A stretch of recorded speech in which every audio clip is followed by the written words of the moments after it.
दोस्तों नमस्कार, स्वागत है आपका मेरे YouTube चैनल केया हिंदी कहानियाँ में। यह कथा महाराज दशरथ के राज मुकुट से जुड़ी हुई है। महाराज दशरथ अक्सर जब जंगल में भ्रमण या आखेट करते थे तो अपनी पत्नी कैकी को भी साथ ही लेकर जाते थे। इसलिए कई बार युद्ध के दौरान कैकी राजा दशरथ के साथ होती थी।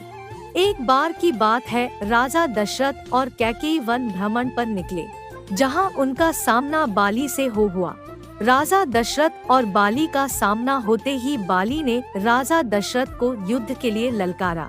जोश में आकर राजा दशरथ ने भी युद्ध की चुनौती स्वीकार कर लिया, परंतु वो ये भूल गए कि बाली को यह वरदान प्राप्त था कि जिस किसी पर भी बाली की दृष्टि पड़ेगी उसकी आधी शक्ति बाली के भीतर आ जाएगी। अतः यह तो निश्चित था कि राजा दशरथ और बाली के बीच युद्ध में जीत बाली की होनी थी, और हुआ भी ऐसा ही।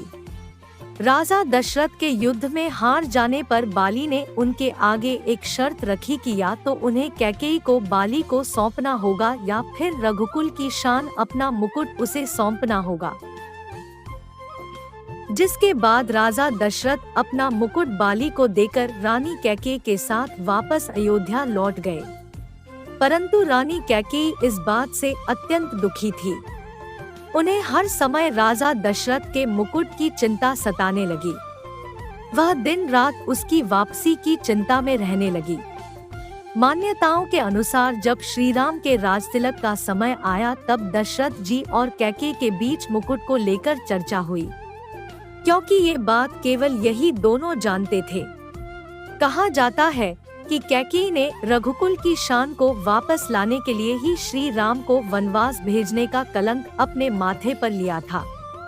पौराणिक मान्यता के अनुसार कैकेयी ने श्री राम को वनवास भेजने से पहले कहा था कि रघुकुल की शान, मान और मर्यादा अपने पिता का राज मुकुट बाली से वापस लेकर आना।